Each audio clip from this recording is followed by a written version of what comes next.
نمبر 1 پرېږده چې خلک لاړ شي. Let the people to go. Let the people to go. ستا زوی بېلارې ده. Your son is pathless.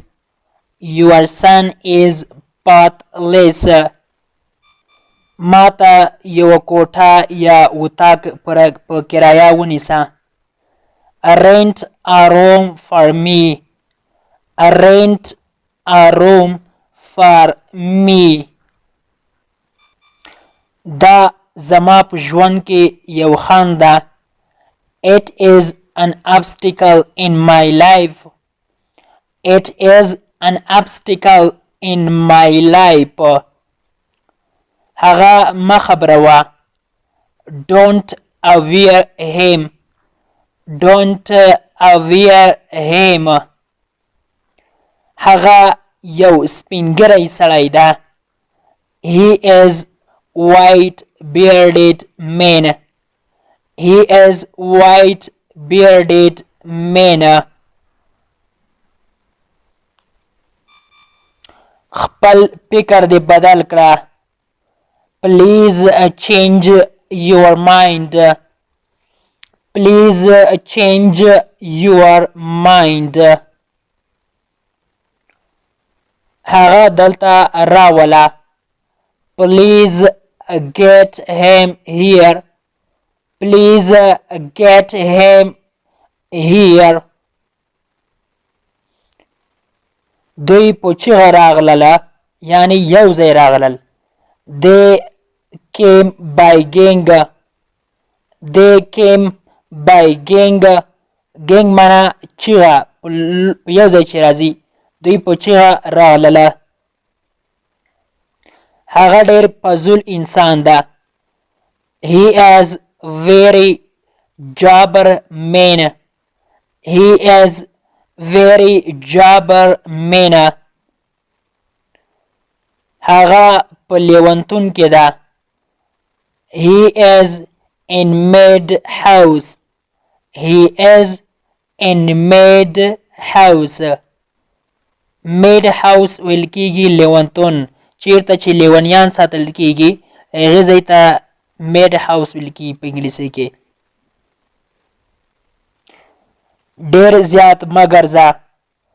Don't ramble a lot. Don't ramble a lot.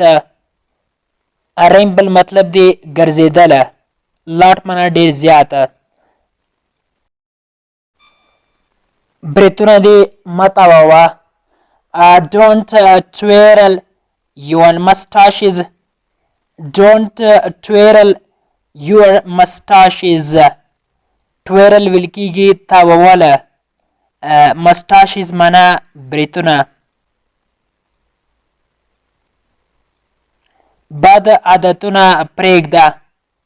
give up bad habits. give up bad habits.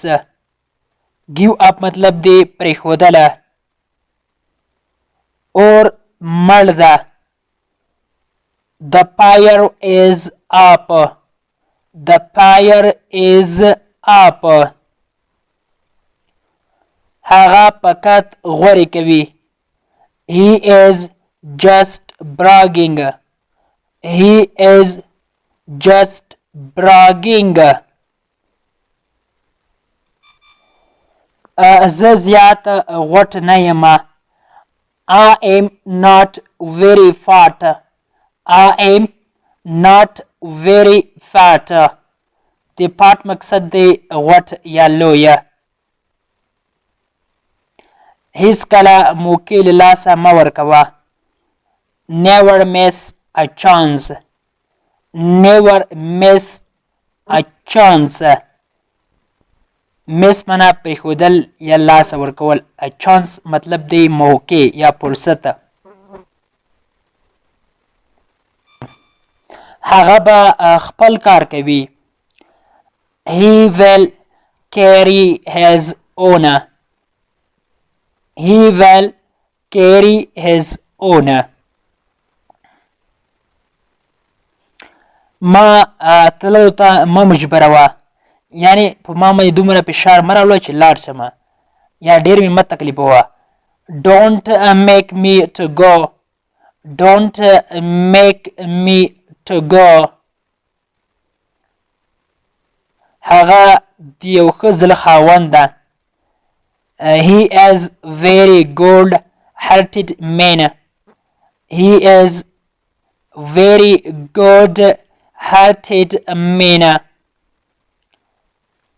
غورې مه کوه. Don't brag. Don't brag. د brag مطلب دی غورې کوله. دا به وخت ونیسي یا ټیم به واخلي. It will take age. It will take age. هغه زما نږدې خپلوان ده. He is my close relative. He is my close relative. کمیس دې واغونده. Put on your shirt. Put on your shirt.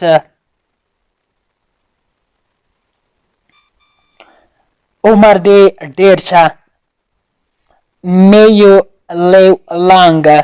May you live long. یعنی عمر دې ډېر شه یا دې الله ستا عمر زیات کړي. دا دواړه یو مطلب ده. هغه ورځې لاړې. Gone are those days. Gone are those days. هغه ورځې لاړې. ګن مې لیکېږي لاړې. دا د ګو دریم حالت ده او ډیز مې لیکېږي ورځې. زه د هر چا په زړه باندې بادشاهي کومه.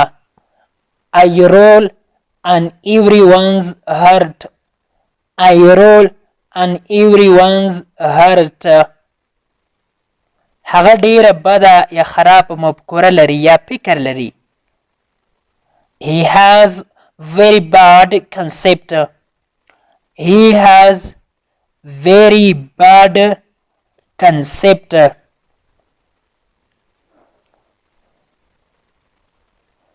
هغه سوالګر ښکاري. He seems beggar. He seems beggar. د beggar مطلب دی سوالګره. د انګلیش ټو پښتو لرنینګ کورس ګرانو زده کوونکو د نن ورځې کلاس تر دې ځای پورې و. هیله ده چې یو څه مو ورڅخه زده کړي وي. که غواړئ چې انګلیسي ژبه په سیمپل ساده پښتو ژبه کې زده کړئ نو مهرباني وکړئ زموږ انګلیش ټو پښتو لرنینګ چینل در سره سبسکرایب کړئ او ترڅنګ یې د بیل آیکن ووهئ او بیا په آل کلیک وکړئ. دې سره به زموږ هر نوی کلاس چې موږ یې روزانه اپلوډ کوو تاسو ته په خپل ټایم در ورسیږي. او که چیرته کومه غوښتنه نیوکه یا پیشنهاد لرئ نو مهرباني وکړئ موږ ته یې په کمنټ باکس کې پرېږدئ. تر بیا چې زه حاضرېږم تر هغې مو په پاک رب سپارم. هر چیرې چې یاست الله مو مل شه. Thank you so much for watching.